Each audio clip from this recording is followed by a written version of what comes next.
च्या घटक 3चे अधिकारी पी.आय. अजित शिंदे, ए.पी.आय. सर्जेराव पाटील, ए.पी.आय. उगल मुगले, पी.एस.आय. भिसे आणि त्यांच्या टीमला गोपनीय माहिती मिळाली होती की पोलीस आयुक्तालय ठाणे क्षेत्रामध्ये नवी मुंबई आणि मीरा भाईंदर मुंबई या ठिकाणी जबरी चोरी, घरफोडी, वाहन चोरी करणारी टोळी कार्यरत आहे.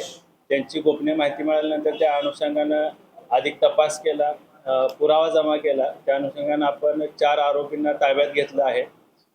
एक आरोपी क्रमांक 1 हा वसीम काला, राहणार आंबिवली कल्याण, त्याची बहीण कौसर युसुफ अली, त्यानंतर शिवासिंग बावरी आणि पूनम कौर बावरी असे 4 आरोपी आपण अटक केलेले आहेत.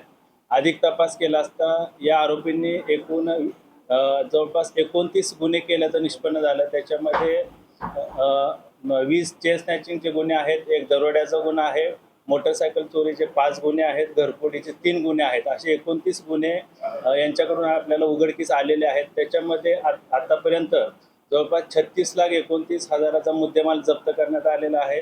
सोन्या चांदीचे दागिने, दुचाकी, 4 चाकी वाहनं आणि इतर साहित्य असं मुद्देमाल आपण जप्त केलेला आहे. या शिवासिंग बावरी आणि पूनम कौर बावरी यांच्यावर यापूर्वी जवळपास 25 पेक्षा जास्त गुन्हे विविध पोलीस स्टेशनमध्ये ठाणे असेल, नवी मुंबई असेल, मुंबई असेल या ठिकाणी दाखल आहेत. आरोपी वसीम काला आणि त्याची बहीण कौसर युसुफ अली यांच्यावर देखील 30 पेक्षा जास्त जबरी चोरी, चोरीचे गुन्हे दाखल आहेत. या अनुषंगानं अधिक तपास गुन्हे शाखे युनिट 3चे अधिकारी ACP शेखर बागडे यांच्या मार्गदर्शनामध्ये करत आहेत. शिवासिंग बावरी आणि पूनम कौर बावरी हे घरफोडी किंवा दरोडेच्या अनुषंगानं अनधिकृतपणे घरामध्ये प्रवेश करायचे, मारहाण करून जबरीनं सोन्या चांदीचे दागिने असतील, रोख रक्कम असेल हे चोरून घेऊन जातो. चिखलगाव टोळीचं खूप वर्षांनी जे टोळीचं नाव समोर आलं तर कशा पद्धतीने टोळी सक्रिय आहे ठाणे ऐकल्यामध्ये बाकी ठिकाणी? शिवासिंग बावरी आणि पूनम कौर बावरी यांची टोळी ही मुंबई परिसरामध्ये, मुंबई असेल, ठाणे, नवी मुंबई, मीरा भाईंदर, पुणे या परिसरामध्ये सक्रिय आहे.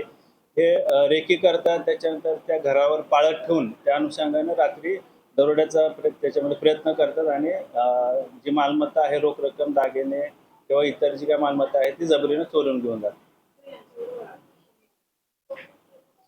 सध्या आपल्याला तपासामध्ये एकूण हे 4 आरोपी निष्पन्न झालेले आहेत. ते 4 आरोपी आपल्या ताब्यामध्ये आहेत, अटकेमध्ये आहेत. अजून यांचे कोण साथीदार आहेत का, यांच्यासोबत आधी कोणी मदत केली आहे का, इतर कोण त्यांचे साथीदार आहेत का, या अनुषंगानं पोलीस अधिक तपास करत आहेत.